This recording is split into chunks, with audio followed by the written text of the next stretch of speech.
Welcome back, YouTube. I wanted to give a quick introduction into our second episode.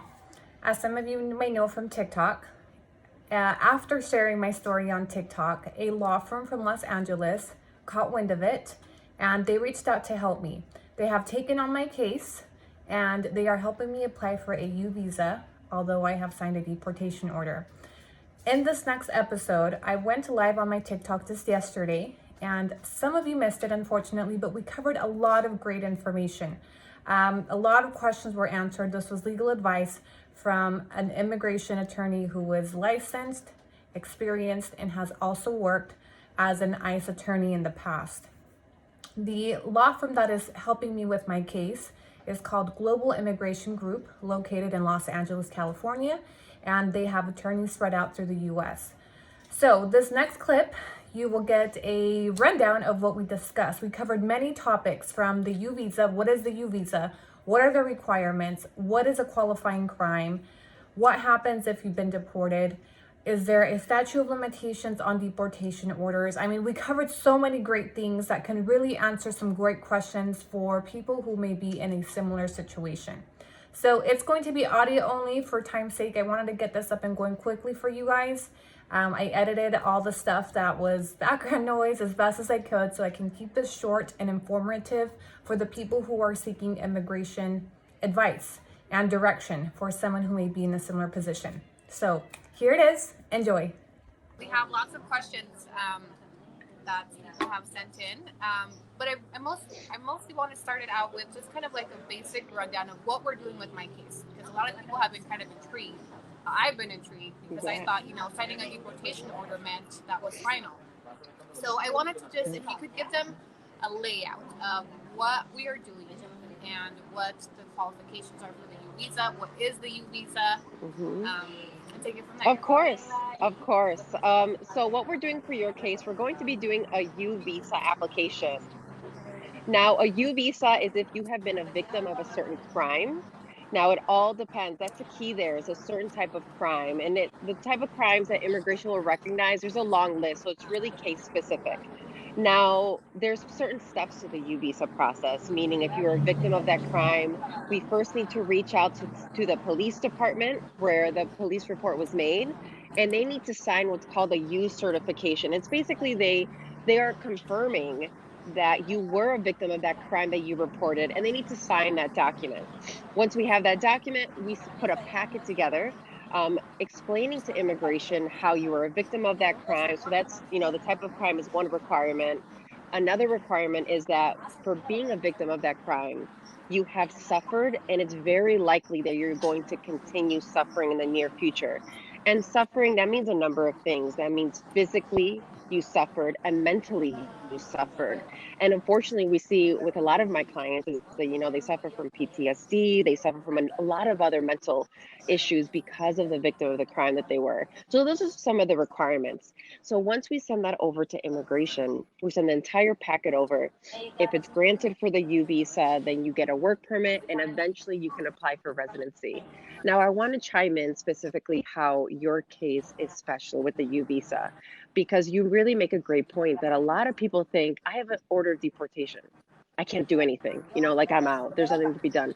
That's the great thing about the U visa, that the U visa basically pardons basically everything. I want to say everything, but 90% of issues, your immigration history, criminal issues, the U visa actually gives you the ability to ask for forgiveness versus a lot of other applications. The law just doesn't permit it. So I think that's the key here with your case is that because you have been a victim of a certain crime, you're going to be eligible for the U visa. Now, it's going to be a long process, as you and I discussed during our initial conversation. So we're in the initial stages right now doing the investigation with your immigration history. We're already contacting the police department and getting started on the U visa. But that's the beauty of it, is that we can actually get started on your U visa and actually file the application, even though you have the order of deportation. This is the hope, right? Is that we're going to get your U visa granted. And once you have a U visa granted, we're going to have more authority to get that order of deportation removed for you. Because that's the key, right? The order of deportation is always going to affect you in some way. But once you have the U visa approved, that's a great thing. Then we have somewhere to stand on, a leg to stand on, and we can say, tell immigration, we need you to remove this order of deportation because look, she has an approved application with immigration. So that's a big picture with your case. It's going to be step by step, absolutely. Right. So, what? Let's theoretically speaking, we are granted a U visa. From Hmm. there, we have to start a separate procedure, so to speak, to reopen my deportation order. Right. Exactly. Like the. Yes, yes, exactly. It's, and this was something we discussed during the consult. That's why I'm requesting your records because it all depends on what type of order you got. It really does sound like it was an ICE officer who gave you the order. You decided not to pursue going before an immigration judge. But again, those are all records that we're going to verify. Depending on who issued the order, that's going to determine whether we're going to do a motion to reopen directly to a judge, an immigration judge, to get rid of your order of deportation, or if we would do it directly with the ICE office. But end of the day, it's the same goal, is to get rid of that order of deportation. It just, the procedure will all depend on the results of your records. Right. Now, let's talk about the type of crimes that the U visa can pardon or waive. Um, Yes. my crimes are crimes of moral turpitude. They're second degree felonies for white collar crime, basically. And a lot of my viewers have asked if the U visa can pardon fraud, money related, felonies specifically, because once we hear felonies, we think, oh, we're a goner for life. All right, there's no coming back from being a felon. But I think it was worth going into detail as to the type of crimes that maybe the U visa can waive. Yes, yes, absolutely. So again, when it has to do with a UV, so there's different type of crime waivers depending on the type of application that you're doing. Now, specifically a crime waiver for the U visa applications, the majority of crimes can be pardoned. Of course, when we're looking at cases like murder or some really aggravated felonious assault, then we get into some tricky territory where the waiver, it's likely not to get approved. But when it has to do with any type of money, crime involving moral turpitude, generally I can say the waiver, you are eligible for the waiver under the U visa. Just the level of evidence that you need to prove to contradict the bad, right? The criminal history, you really have to build up on the good moral character. And then if we can just, I think there was a question there about legal advice and talking about it publicly. I don't know if you wanted to address that.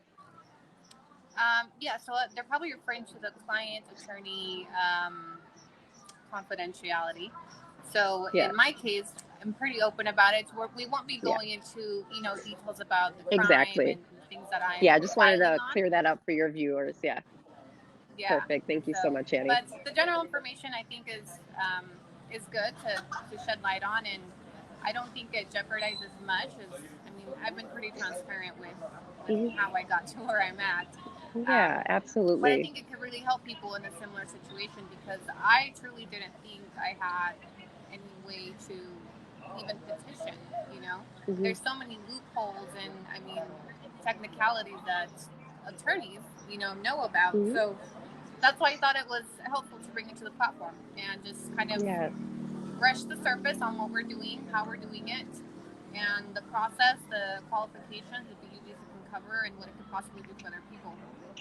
Yeah, absolutely, Annie. Thank you so much for that. And I think it's important for your viewers to know that. I think you touch on such an important point is that, I know we all can search the web, but attorneys and like myself, we specialize in this. We do know those nuances. We know those exceptions, but aside from that, I really want to caution your viewers, like make sure you have a reliable attorney. If an attorney is saying, "Oh yeah, I can do this for you right away," you should be cautious. Like, I and Sumit, during our initial consult with you, we're very straightforward with you. Like, this is what we think we can do. This is the plan that we have in mind, but we still need to do, steps 1, 2, 3, make sure that our plan is solid before we really confirm anything. So I think that's another really great point for people out there. It's like, be cautious if someone is not doing a background check, basically, an investigation before they move forward with your case. Yeah, definitely. I think there's a lot of great attorneys, but there's also a lot of attorneys that are they can promise false things or set false expectations, unfortunately. And when you're in those vulnerable situations and you're desperate, sometimes we gravitate towards what we want to hear, although it may not be realistic. Yes. So I see a lot of legal advice thrown out on TikTok. Even through my comments, some people have said, no, with a felony, you're a lifer. Really just take it to an attorney, because nobody knows better than an attorney. And you'd be surprised how many loopholes, how many options, legal options you can have, even with the criminal history. I think that's one of the things that we just assume, well, you committed crimes and you're out. But even those people who have committed crimes have some type of leg to stand on sometimes, and the opportunity to petition for that. Absolutely, yeah. Would you like me to start answering some of your viewers' questions here? Yeah, there's a lot Okay, of questions going on in the comments. I saw one before saying her husband had a court date, but she never went to it, or he never went to his court date. Generally, that's called an order of deportation in absentia because you failed to appear in court. It is possible to get rid of that order of deportation. Again, it's called the motion to reopen. But specifically, really important, if it's an order of deportation in absentia, there's only very small circumstances where a judge is going to grant that motion to reopen. And it's basically you need to have a good reason, a valid excuse for you not going to court that day, or they never sent you the court date. If you just decided, oh, I'm not going to go because I don't want to or because I'm afraid, unfortunately, that's usually not enough. But speak to an attorney. I've had those type of cases where we've been able to reopen the case. Oh, this is such a great question. So again, going to your case, that's why we're getting the records, because I need to see what type of permanent bar it is. There's different sections under INA 212, immigration law, where the permanent bar applies in different ways. And why that's important is because some have a waiver available and some don't. So, we have to wait for your records, Annie, so that we can confirm that. But in general, for everyone out there, for example, I know what a lot of people face who have a permanent bar is because they enter the United States so many times, basically illegally, and they are here for more than a certain amount of time. The dates really matter, guys, so don't assume this applies to you. The dates matter, how long you were here, how you entered, the year that you entered, you left, you came back. But let's speak generally. When you enter and come back so many times, it's called the permanent bar. Now, there is a waiver available for that type of permanent bar. The only way you're going to be eligible for that waiver is being outside for 10 years. We as attorneys have argued before that, well, 10 years have passed. The person's been here inside the United States. It doesn't fly because the law is tricky. Immigration law is tricky. And actually, immigration law is silent in regards to that. It doesn't say that you have to be outside the US technically for certain type of bars. But I'm sure you guys can see it's complicated. And that's why every case is so different. So we have to see every single case, but usually sometimes there's waivers available. Right. Sounds like there's a waiver set up for almost everything. There's a lot of waivers. Kind of. Yeah. Yes, a lot of different type of waivers. Absolutely. Okay. What about marriage to a U.S. citizen? I get that a lot about, well, why don't we just marry someone? Quick, easy fix. Can you tell us, in a situation such as mine, or for someone who's deported, what would being married to a U.S. citizen accomplish? Yeah, I mean, marriage to a U.S. citizen, it's considered an immediate relative, which means that you are able to file for residency right away. You don't have to wait for the visa to become available. So technically, you can get residency depending on which process you're doing. You can get residency within a year, or the process can take 2 to 3 years. But here's a word of caution, right? If it's residency based on marriage, it's a bona fide marriage, right? So immigration is going to ask for a lot of evidence to prove that you really have entered into this marriage for the purpose. Right. Does that affect, or does that work? Let's say somebody who's deported gets married, like a legit marriage to a U.S. citizen. Does that expedite anything as far as if they're emotionally, like in my case, let's say I was to get married to one of my viewers on here who has so generously offered marriage, and let's say, would that circumvent the Uvisa process, or would we still need to wait for the Uvisa? So No, I get that question. I get that question all the time, actually. I have a lot of clients that are doing both processes.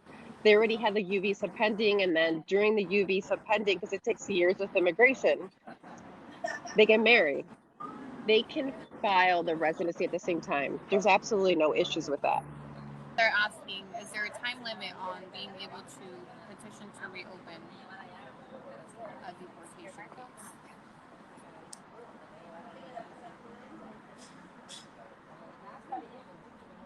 For a motion to reopen, yes, there is a time limit. The majority of the cases, though, the time limit passes. If I remember off the top of my head, from the day the order of deportation is issued, it's 60 days or something like that. But there is an exception in the law where years can pass. The majority we're still able to do a motion to reopen. Cut my live segment short. I have to get to another appointment, but I would like to introduce Attorney Samit to the rest of your viewers. He's going to be joining as soon as I get off here, and he'll continue Okay. answering questions for everybody. Okay, Okay? sounds good. So nice to All see right. you. Bye, Okay. Mitzi. Thanks for Bye-bye. tuning in. Another attorney who will be joining shortly who can go through some of these questions with us. You guys are up. Hey, Sneak. Okay, cool. Hi, Annie. How are you? I'm good. Welcome. Cool. Thank you. Sorry about that. I know Mitzi had some conflicts and she really wanted to be on with you, but she had some things going on, and so I'm happy to jump on and see if I can help out a little bit. Yeah, thanks. So we have a few questions in the comments. Cool. That we can start. We were just kind of talking about the Uvisa, marriage to a U.S. citizen, motions to reopen a deportation case. Okay. So we can just go through some of these comments. Oh, Mitzi just addressed the statute of limitations on signed orders of removal. Oh, let's talk about immigration records. Somebody said I paid $500 for a lawyer to get my husband's immigration file. Should there be a fee for obtaining immigration records? Well, I mean, here's the thing. Honestly, you can do it yourself, right? But anytime you go to a law firm, essentially what you're looking at is you're looking at a process and a business, right? That has to basically pay the bills. So in terms of getting your records, you're totally welcome to do it on your own. The process is called FOIA, all right? FOIA. And FOIAs are they're very specific. So for example, there's a FOIA for immigration, there's a FOIA for border patrol, there's a FOIA for a judge, immigration judges, there's a FOIA for ICE. ICE is separate, right? So what ends up happening, Annie, is people sometimes get lost in the system, right? They don't know where to get their file. They get a little lost. And if they can't do it on their own, then working with the lawyer is probably the easiest way to do that. Okay. But yeah, getting a copy of your file, it takes time. We file requests to immigration, and it takes anywhere from 3, 4, sometimes even 5 months. And they send us a little disc with all the information on it. The point I always make, Annie, to people is a lot of times people have lawyers and they say, my lawyer gave me my file. And I say, well, we got to get your actual file because what your lawyer gave you might not be exactly what he sent in or what's in the actual case, right? So FOIAs and getting the file are actually super important. I think Mitzi talked about that a little bit, right? All right. Man, you got a lot of people.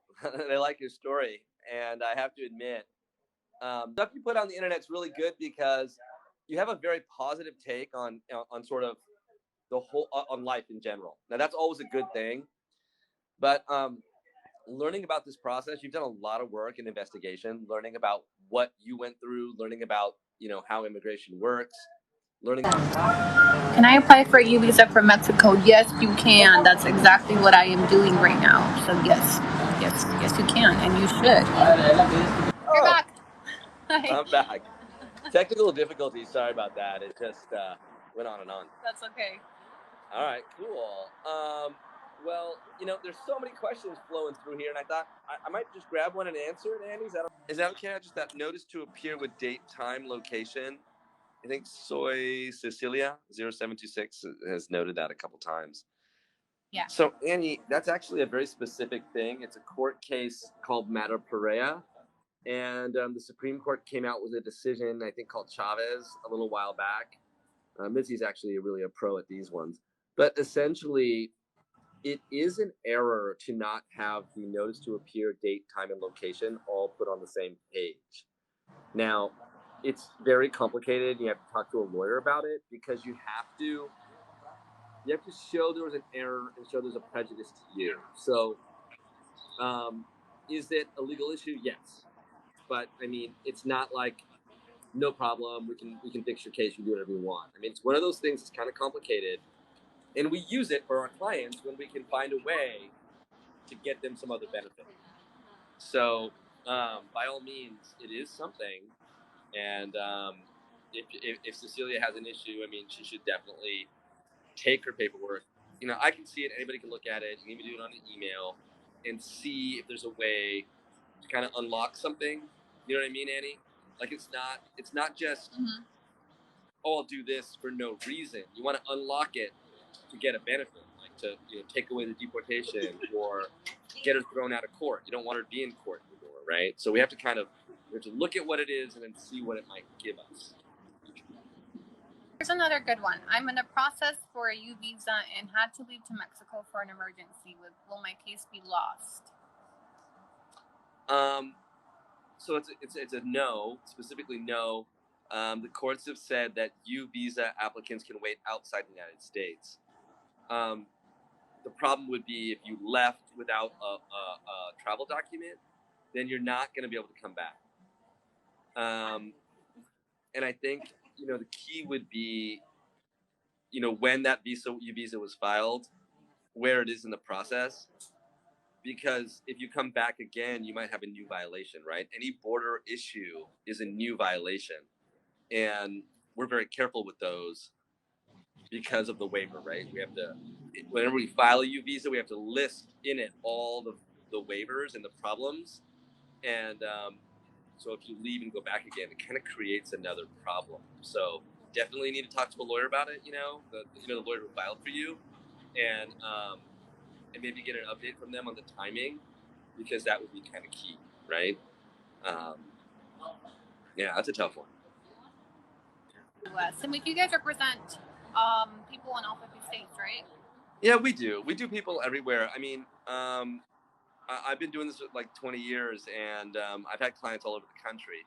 It just depends on what it is, right? If it's a court case like I have a court case in Georgia right now, but that's just me trying to fix a case for a family that got deported in Georgia, right? But if you want to go fight a case, like if you want me to fight a case maybe for you in like some locations that we don't go, right? But we do cover Chicago, we cover Texas, we cover all of California. I've handled cases in Las Vegas, all over. So it depends what it is, but yeah. But we are in Los Angeles, and we have offices in Los Angeles, San Diego, Santa Ana, and Chicago. I've seen a couple people comment that they hired your firm off of TikTok. So yeah, that's super cool. That's really nice. I mean, yeah, that is cool. I like it. Immigration is always about people's lives, right? So anytime someone says they hired us or they like us, I'm always like, no, we like you too, right? We're here to, we want to help. We want to win cases. So, Samit, I know you mentioned previously that you were previously an ICE agent, right? Before you transitioned over to an immigration lawyer? I was an ICE attorney. Yeah, I worked for ICE in Los Angeles, going to court for them every day, little over 3 years. Before I became on the good side, right? So before I joined the good guys, I did do a little stint in the Death Star with the bad guys. So yeah, a little bit. The attorney is Global Immigration Group. On TikTok, they are Gig Law. I've also tagged them in several of my videos. So Annie, I think we talked a little bit about your case already. You talked with Mitzi a little bit about your case, right? So I think the number one thing that's important to me is that clients know each step of their process, because immigration is like it's very bureaucratic. It takes a lot of time. You know, it's not like you can send them a letter and get your file. It like takes months sometimes, and it requires a certain amount of patience, and it requires sort of the understanding of what you're doing and how long it takes and how we're going to do it. So what we like to do with our clients, especially someone like a case like yours, is to make sure you know what we're doing, right? Just to make sure there's a case plan, you know what it is, and we break it up into small steps so that when we're not like talking about some giant thing, we're just handling the part that we need to handle, right? But you know, every case is different, and everybody, you know, people are different as well. I think you have a perspective that's really unique, mostly because of how you look back at the struggle you've had, and you then have that idea of you got to make the best life right here in front of you, which you've done. And all we're talking about is we're going to put a little bit of hope into, let's try to see if we can change that. Let's see if we can make that next step happen. So, I mean, I like one of the reasons I reached out to you in the first place was because you had the right attitude, which I think is really important, because, you know, everybody wants the next thing in life, but, you know, you have to kind of be ready and take time and be patient to get there. So, let's see if we can talk to some of your listeners. I mean, more questions, Annie? Some stuff that you thought maybe we can chat about? Can an individual with a 10-year bar ever obtain a green card if he's still in the States under the judge's discretion? So the 10-year bar is usually the unlawful presence bar. And if you have only a 10-year bar, so the 10-year bar is either unlawful presence bar or it's a voluntary departure bar. Those are the two that come to mind right away.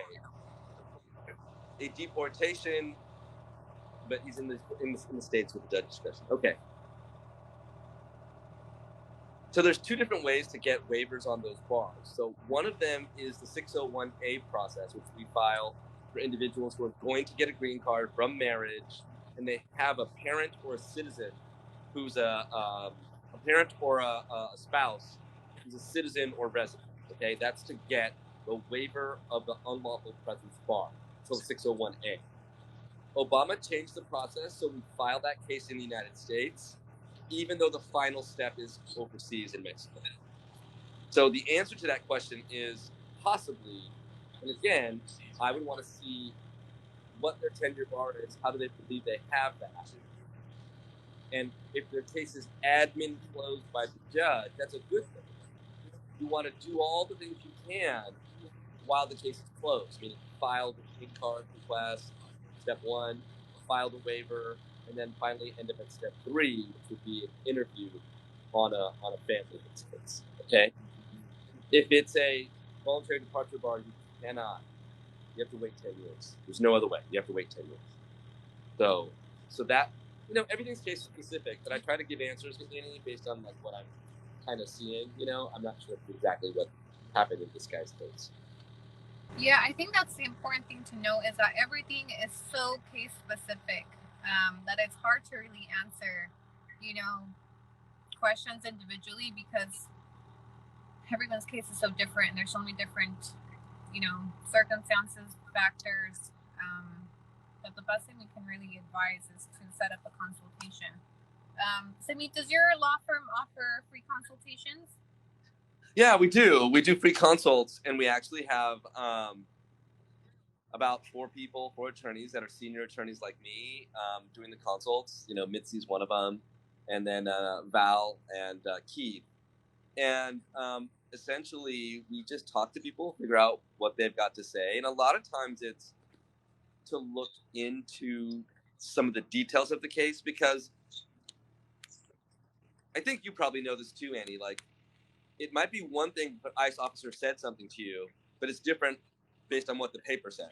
You know, if they handed you the paper and it said expedited removal, 10 years, aggravated felon, right? But he's like, oh, don't worry, you can come back. Well, the paper says the opposite, right?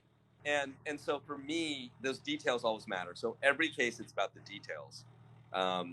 Yeah, we do free consults, and we typically want to know more about a case. So, for example, today I looked at someone's case. She had hired us to just get her files and review it. And she has 2 children who have different levels of autism, and they're very severe, one of them was. And I actually took it to our entire legal team today in a legal team meeting where we had like 7 attorneys and shot around how we might handle this lady's case if we decided to take it. And they gave, a lot of them gave me some great ideas, like we should look at this or that factor in the autism spectrum. We have to look at these things in the records. So that's kind of the internal process, Annie. Like, I wish I could say it's easy and we have an answer every time, but it's not. Right? Sometimes we want to look at the details to figure out how we're going to do something. A quick point about your case, Annie, was the Uvisa, they don't like to waive crimes that are violent or dangerous. Okay? And that is one of the cases that came out a while ago talking about what can be waived. And they basically said violent and dangerous crimes are not the kind they want to waive. So it struck me when I first heard your videos, right? You were talking about essentially white collar fraud level crimes, okay? And so I knew right away, like, okay, it is an aggravated felony. It's a high level aggravated felony under immigration law. But as a white collar crime, the violence part is way, there's no violence, right? It's just, there's 0 on the violence, right? And danger to a human being, it's not dangerous to a human being. And I know because I've had other cases with people who've had like check cashing fraud crimes, and we've had those waived and we've had those go away and had them get approved, and actually on a Uvisa. So, I mean, that's just kind of the way I think about it. I mean, and it's kind of a little bit of our process, Annie, like how we kind of take a case on and how we kind of, some of it's easy and we know it. Sometimes it takes a little bit more work and a little bit more time. I see someone here, Annie wrote conspiracy to distribute. Conspiracy crimes are called inchoate crimes. They are equal to the actual crime itself.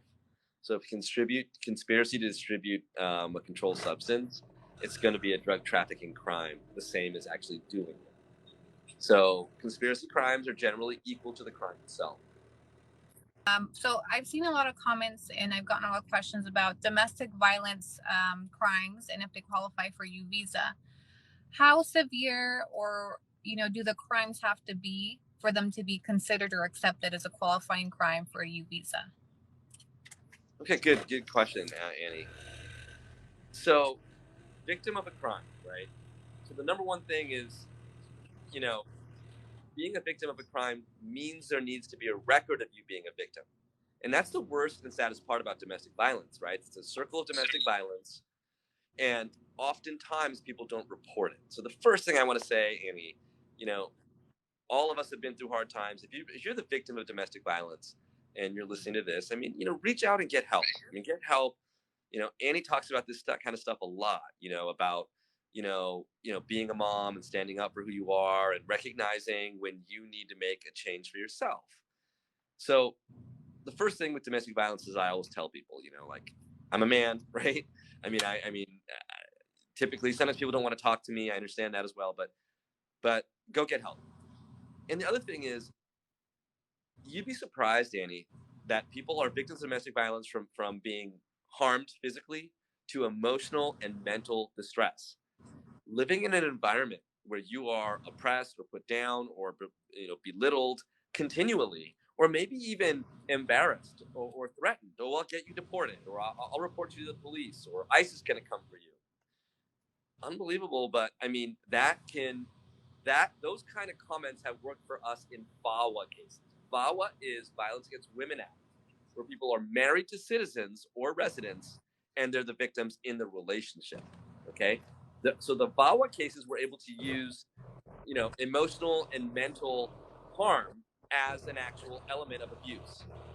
Now, in the Uvisa context, Annie, we do need to have a victim of domestic violence where they call the police and help the police prosecute the case.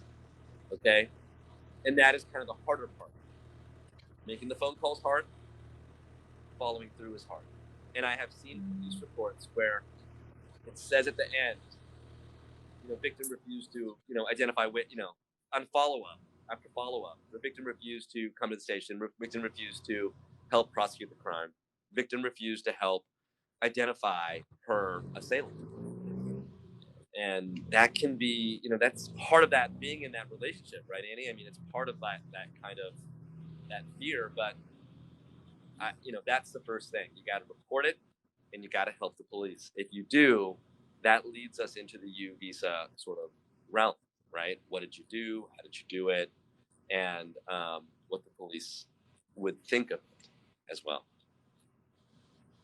Someone asked, how can I apply for a U visa from Mexico, and how would I return to the U.S.? Okay, so the U visa process is long, right? We've talked about that a little bit. I know you and I talked about it, but essentially the U visa process has a certification in the United States. You get the police or prosecutor's office. Then you file the actual U visa to immigration. It will be in line at immigration. And when the visa, let's just say you got approved and your U visa has been approved, your attorney needs to send that visa to the consulate overseas, where you will go for an interview to get a visa put in your passport that you then come back to the United States. So that's Juarez, DFA, right? And that's how it would work, okay? Filed in the United States, process done in the United States, final step done overseas, where you're interviewed, given the visa, and then you return to the United States under the U visa, where you get to live and work in the United States as a U visa holder. Right. That's the whole plan for you, right, Annie? Okay, Samit, I think we can wrap up our Q&A. We're going on an hour. I think we covered a lot of good topics, answered a lot of good questions, and I'm sure you'll be receiving a lot of DMs for some consultations here shortly. Awesome. Thank you, Annie. Annie, I know you have a big following, and I am a kind of a fan of yours because of what you've been doing. And I'm happy to ever come on and just chat with people and give them answers. All right, guys, that was it for our first episode live on TikTok. We will be scheduling more lives with the same law firm. We'll continue to answer as many questions as we can, and I'm going to take you guys on a journey of where my case is, what I'm doing, and everything that it takes to get us to this U visa application, the waiting time. It can definitely help maybe answer some questions for some of you who may be considering applying. So stay tuned. We will be going live again in a couple of weeks. I'll announce it on my TikTok. If you don't follow me yet, feel free to do so. I also post updates on my Instagram. We will let you know as soon as we're going live again. And feel free to drop any questions in the comments of what you would like to address. I will record our future sessions and upload them again to my YouTube channel for those of you that can't tune in live. Thanks for watching.